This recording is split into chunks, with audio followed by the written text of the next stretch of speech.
Chapter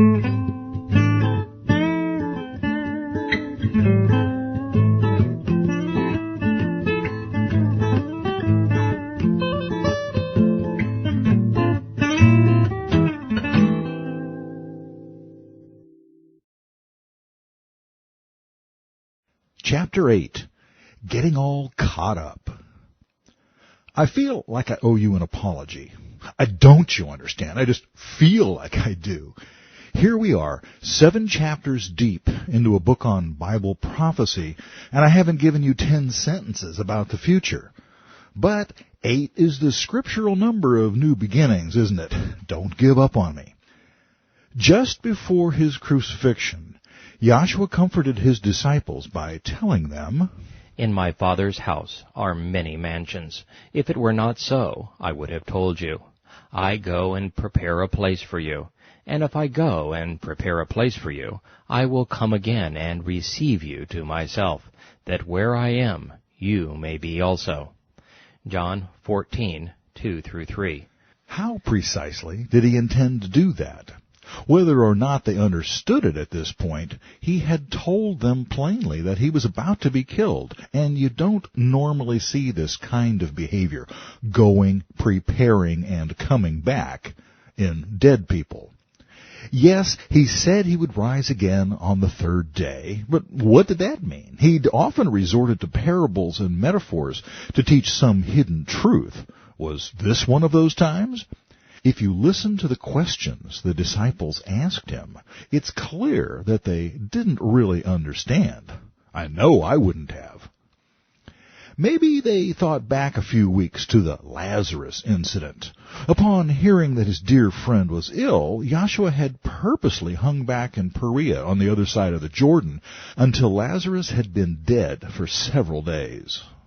Then Martha, his sister, said to Yeshua, "Lord, if you had been here, my brother would not have died. But even now I know that whatever you ask of God, God will give it to you." Yeshua said to her, "Your brother will rise again." Martha said to him, "I know that he will rise again in the resurrection at the last day." Yeshua said to her, "I am the resurrection and the life.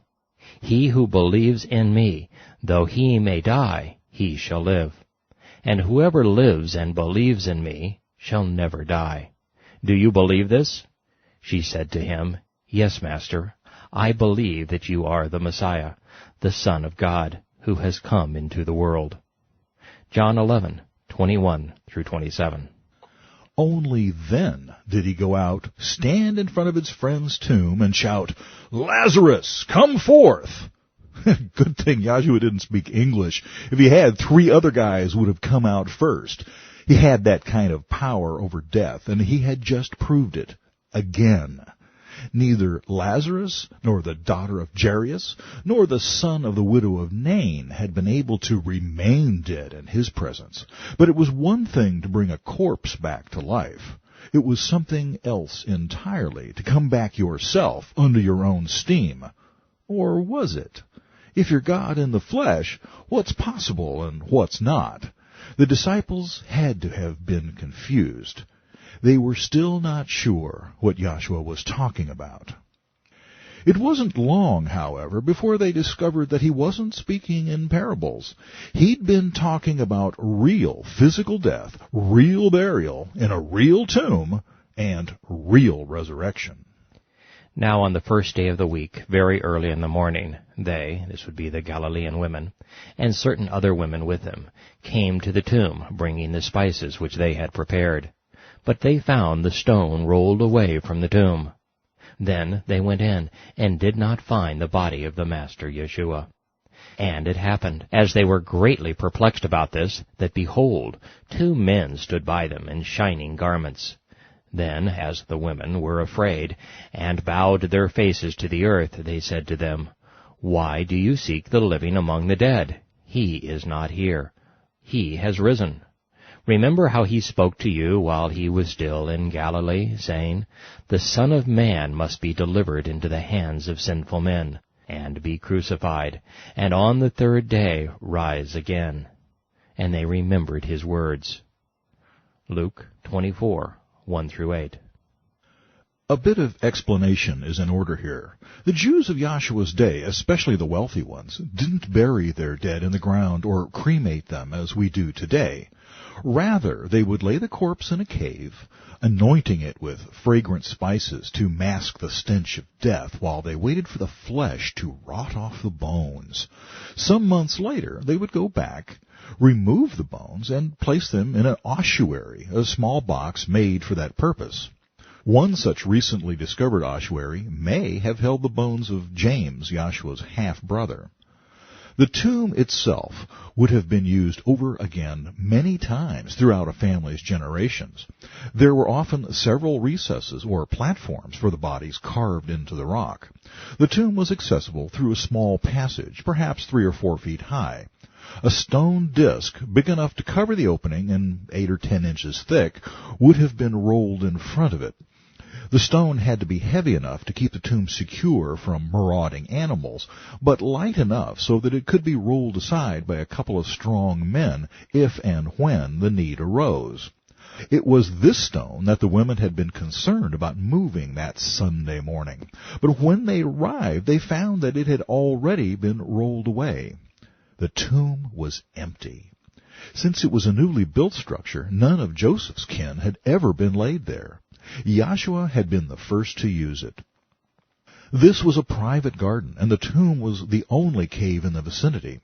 The women had followed Joseph and Nicodemus the short distance, it's only a few dozen meters, from the crucifixion site, and they watched the 2 men place the corpse of Yahshua into the tomb. There was no mistaking the grave, and there was no denying that Yahshua was no longer there. If the women hadn't been so badly shaken, and mind you, they were the ones out talking with angels and crawling into tombs, the men were all cowering in a locked room, they might have said, "I can see that he's not here, but what do you mean, risen? You mean like Lazarus, back from the dead?" "No," the angels would have said, "not exactly. Lazarus is alive, but he's still mortal. Someday his body will die again, as is the way with all men. Yahshua, on the other hand, is risen. He has put on immortality. He hasn't postponed death. He has conquered it.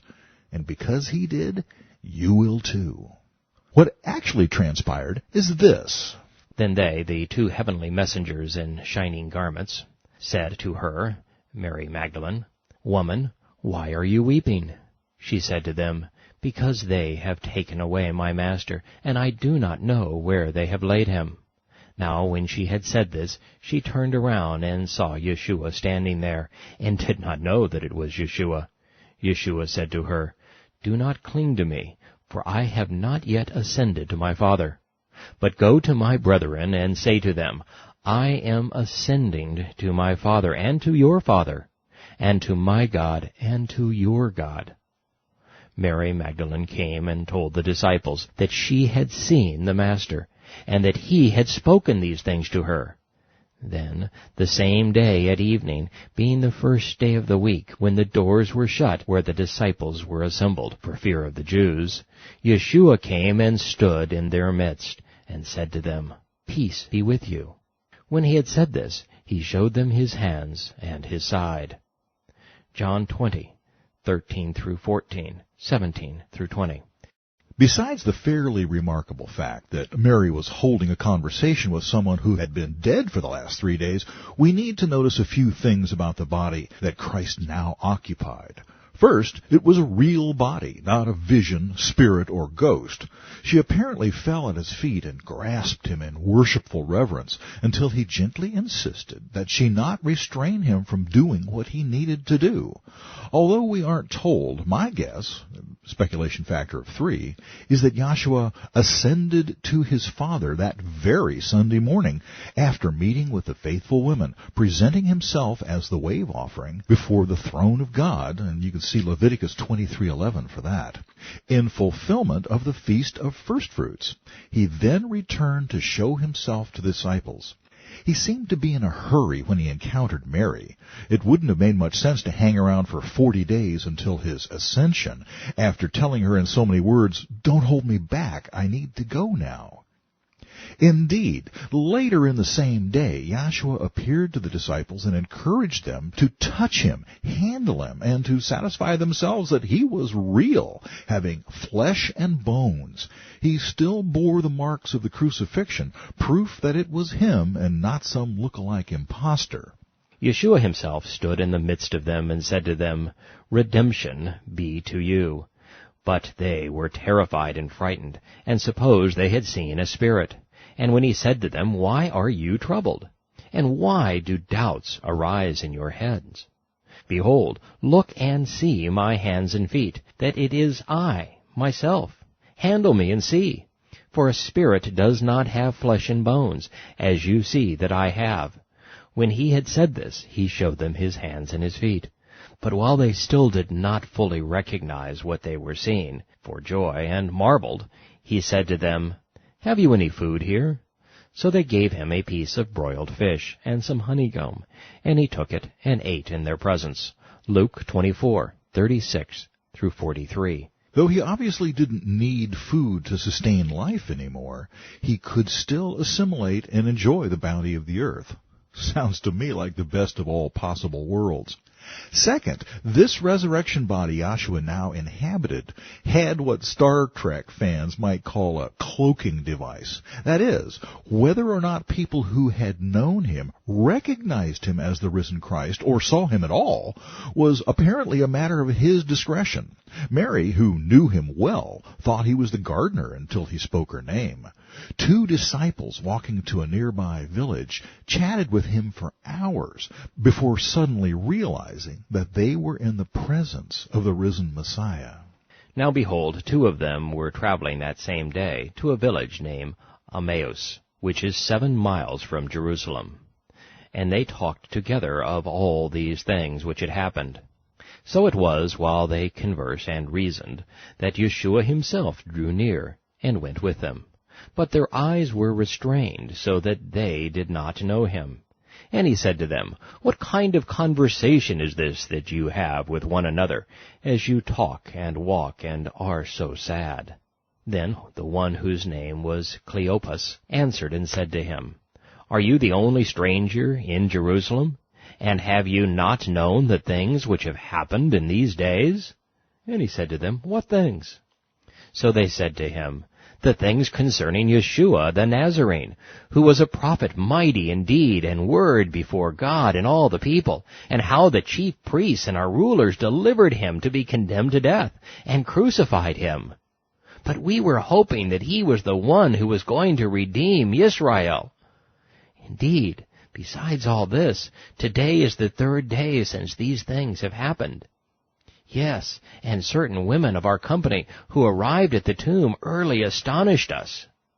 When they did not find his body, they came, saying that they had seen a vision of angels who said he was alive.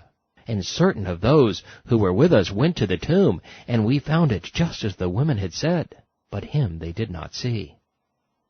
Then he said to them, "O foolish ones, and slow of heart to believe in all that the prophets have spoken.